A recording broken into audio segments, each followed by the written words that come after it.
Hi guys, Stephanie Kojek here and welcome back to the channel. Today we are doing a monthly oracle card reading with insight for March. Now, I'm not quite sure what you guys would rather prefer, so let me know in the comment section down below whether or not you'd rather a monthly insight spread, so different aspects of what you need to know about the energies influencing this month, or rather moon cycle based insight. This card reading is really insightful. It is a month-based reading for March, like I said. So we've got a general or major theme, and then we have different aspects surrounding that theme that are related to that theme. So things to avoid, things to embrace, things to evaluate, things to let go of. As always, personalized oracle card readings are much more effective if you want to get more detailed guidance for you, so check the description box down below. But we're just getting the general theme for the people that are watching, so I'm just going to ask now. First card, which represents the major theme for the month of March, is take risks.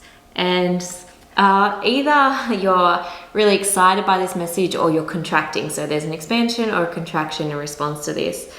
If you are particularly contracting, this message is even more so for you. I have gotten this card in a previous reading where we talked about the sure-footedness of a mountain goat. There's a mountain goat in here actually, and a mountain goat is actually one of my spiritual guides, and it's sort of this juxtaposition of this animal that doesn't look like it's meant to scale large mountains, but it is so adept and capable at doing it, and it doesn't think about, oh, what step am I going to take? What's the next 10 steps? It just focuses on the next right move. So the theme of the month of March is taking risks based on the next right move, if that makes sense. So yeah, it might seem challenging, it might seem outside of your comfort zone, which most of the things worth doing are, but it's just focus on the next right move, and everything. If you do that, if you focus on what's the next best or right move for me and do that to your best of your ability, everything will take care of itself. So that's the month of March. What can you do in this month to take a positive action step, the next right move towards a goal or a vision or an outcome that you are wanting to experience in your own life? So avoid, this is fun, avoid withdrawing. Especially if you're getting that feeling of contraction in regards to this theme, avoid withdrawing. If you are the type of person who tends to withdraw from large crowds, everyone has to do that now because of COVID, but tends to withdraw from social situations, avoid doing that. See if you can expand your horizons, get a little bit more connected, be a little bit more social this month. If you tend to say no to certain events, see if you can say yes to at least one of the things that are coming up in March.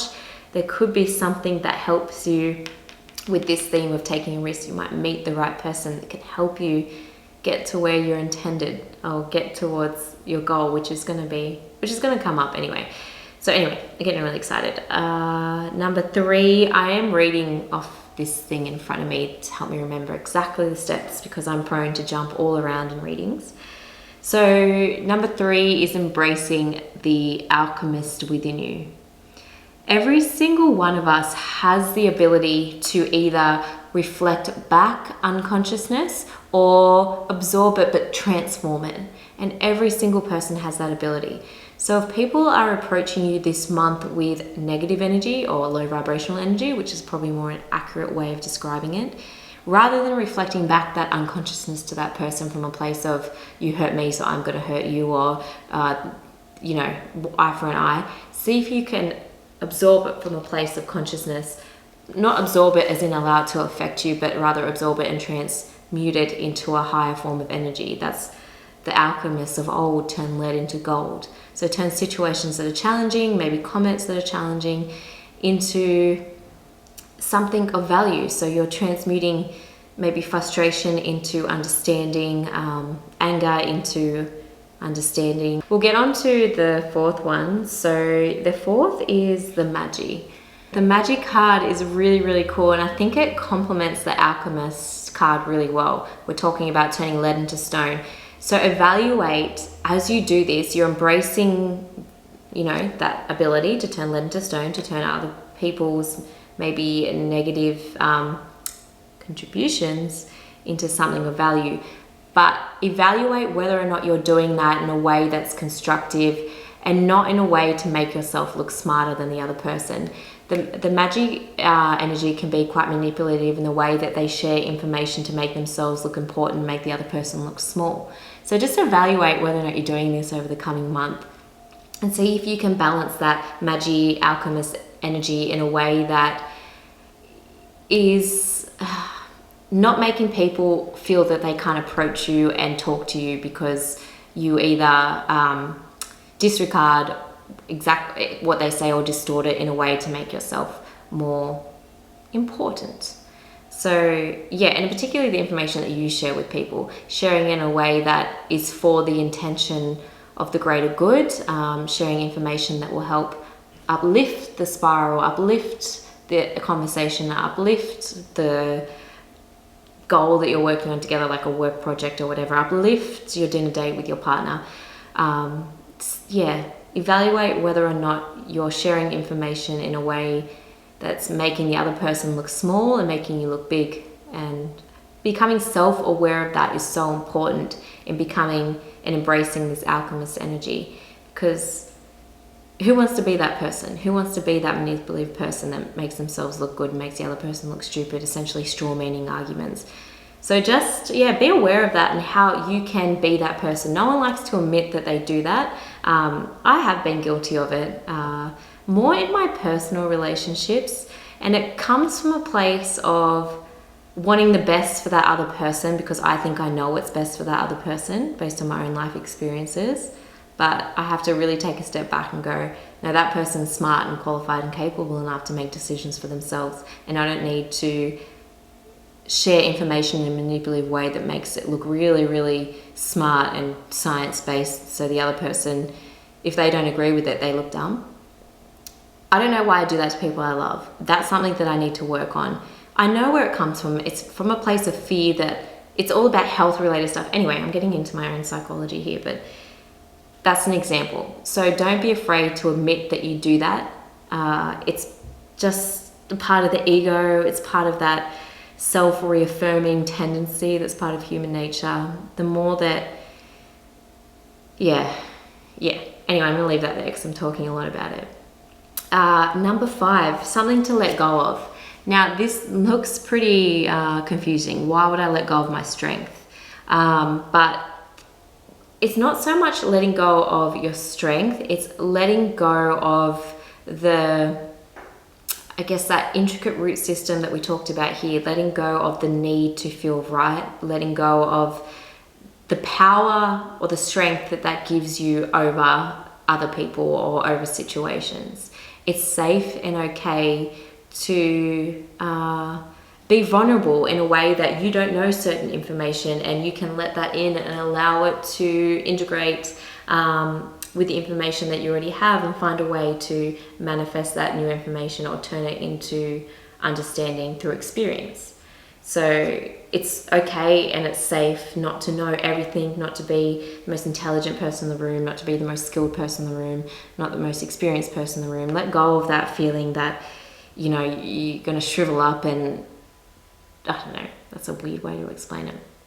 Again, you know what I'm talking about here. So, interesting. That's what to let go of. And that's, again, flowing really nicely into all of this. And it's coming back to that. It feels like, how am I supposed to take a risk when I've built up this facade of strength and I'm really qualified and capable? And then underlying this is that feeling of, I don't know enough to take that risk, or I'm not going to succeed.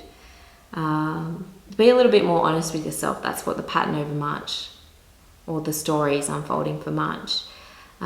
You are fully qualified and capable if you just focus on the next right move. You don't need to build this facade up and manipulate other people and make them think that you know, or make them think that you're better. None of that's true skill or understanding or experience. That's all just bullshit facade stuff. The power comes and the growth comes from this. Making the next right move and doing that right move with the the best to the best of your ability, essentially. That's where the true power comes from. So let go of all that crap. Focus on your true power, which is your next right move, whether or not you feel like you can't do it. And you can be vulnerable, and you can, we're not withdrawing this month. We can talk to people about that. We can connect with mentors or people that we trust and share that feeling of I don't actually know, rather than faking everything. Yeah. So the goal, our focus. Oh, we've got an extra card. Oh, okay, we'll get to that when we get to it.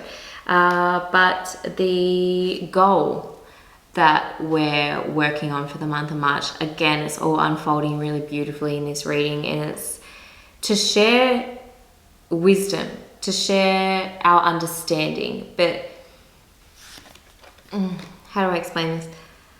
Wisdom isn't just wisdom. Okay, I've said this before in a few readings, but it's really important. It's a really beautiful example by a mentor of mine named Hong Curley. And she explained it, there's information and there's understanding, and then there's wisdom. Information is, you've never tasted a blueberry. Someone goes, this blueberry is sweet and juicy. And you go, okay. And you say to your friend, blueberries are sweet and juicy. You're correct, but you've never tasted a blueberry. So you don't truly understand what that means. It's not until you, through experience, taste the blueberry and turn that into understanding. But there is a deeper level to that. So we've got information, which is just knowing something because someone told you. There's understanding, knowing something because you've experienced it. But then there's wisdom. And wisdom is so beyond information understanding. And it's not a human fact. It's not something that we can force. Wisdom is through the grace of God. So as soon as you've eaten the blueberry, you've tasted it, you begin to digest it. Digestion isn't anything that we can force. It's just through the intelligence system of our body.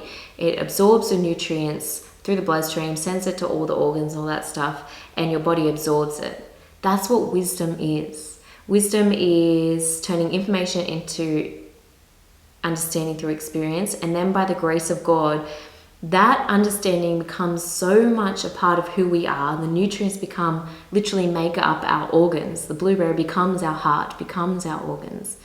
That wisdom, the things that we say and the way that we act is so a part of us that it can't be separated. That's wisdom. We don't have to think about it. It's just who we are. Yeah, so that's the goal. The goal is to, for 1 month, I don't know if we're going to smash it out, but that's where we're directed. That's where our spirit's directing us in this reading, is to have a deeper level of understanding. We're letting go of all these artificial, superficial layers of information and manipulation and making yourself look good, look smart, and look qualified and capable. And through experience, through taking the risk, gathering real experience, and then allowing that experience to integrate by doing it over and over and over again until that understanding becomes so part of who we are that we can't think or speak and act without being in alignment with that. So that's the goal. That's the goal of all the practices of this month, of what March is offering in this reading, what your higher self is offering through listening to this video and hearing all the content here. So it's really powerful. That's not something we can smash out in a month, and I don't want to be all like, yeah, by the end of the month, we're going to have no ego and we're going to be heaps super wise. This is a practice that expands lifetimes, or at least your whole life, depending on your belief system. So yeah, it's once you've done that, everything you do is sharing wisdom. The way that you live, the way that you eat, the way that you speak, the way that you run, the way that you laugh. That's what anyway, we're getting really, really deep here, but yeah, it's basically crumbling all those old layers away, being vulnerable and taking a risk from a place of knowing that you don't know everything, and then truly beginning to develop wisdom there. So March is a really, really big month. An action step. Okay, this is really cool. So you might be like, I don't even know what I'm taking risk on. I don't even know what I'm supposed to be working on. I don't really know. The information is all there encoded within your DNA. So the action step for this whole reading is to go to the Connect with Your Ancestors guided meditation on my channel. There you're going to get way more insight than I can offer here in a sort of generic reading for lots of people. If you want to go even deeper, book in a one-on-one reading with me. But yeah, go over to that video when you have time, either straight after this video or tonight before you go to bed or when you wake up in the morning. They're two really beautiful times to do those types of meditations where your sort of brain waves are in between, you know. So yeah, and there was a jumping card. I didn't want to make this video too long, but I had to share it. It's fate. And what I'm going to do is go straight to the guidebook, and I'm just going to read exactly what that means with this jumping card. I've never actually pulled it before from this deck, so that's pretty exciting. And anytime I do pull a new card in a reading, rather than just read it from my intuition and from the story that's unfolding, I really like to get the true intention that the creator of this deck made for that card. So it would help if I could find it. Okay, so fate. This card is a reminder that you create your fate. While some lessons and experiences are inescapable, we have free will and choice within the life we are given. This does not always equal fairness, as we do not all start life from the same footing. Nonetheless, each choice we make matters. From this place, we can approach the creation of our life in an empowered way. This deck was inspired by the Norns, 3 mythical figures that rule the destiny of humans with Norse mythology. The name Norn derives from the word meaning to twine, referring to how they weave the threads of fate. Fate is seen as a malleable thing with some fixed aspects. This card's partner is the weaver. The weaver asks you to tend to the threads. This card asks you to get clear on the fate you are weaving. This card is the big picture and all about your vision. What are you working towards? What are you saying no to? When we say no, we are saying no to all the experiences that would unfold in the aftermath. Both yes and no are powerful when creating our reality. Wow, that's a really, really beautiful card. And I think it's truly linked to this take risk theme. Fundamentally, this theme or these messages for the month of March isn't something that you're just going to do for 4 weeks and then move on and never try again. Think of it as just planting a seed, or if you're already doing these practices, think of it as watering the seed or watering the plant, coming back to these core things that are life-changing. And more than life-changing, it's like life-affirming and life-suspending. It's like deepening yourself into the true nature of what it means to be human, connecting yourself down to the deeper cause of what you're meant to do, beyond all the illusions and the ego distortions. So I've given you some pretty clear action steps in here. Go through, rewatch it, take some notes. Please let me know what you think down in the comment section, and keep me updated through the month of March. Connect with me on Instagram. You can send me messages there, on Messenger. I love hearing your feedback. I love hearing how this stuff unfolds. I don't want to just be one video and then you go and forget about it. So keep me updated, keep me in the loop. Thank you so much for watching. Don't forget to like, as always. Share this video with someone you know who will benefit from it. And I'll see you in the next one.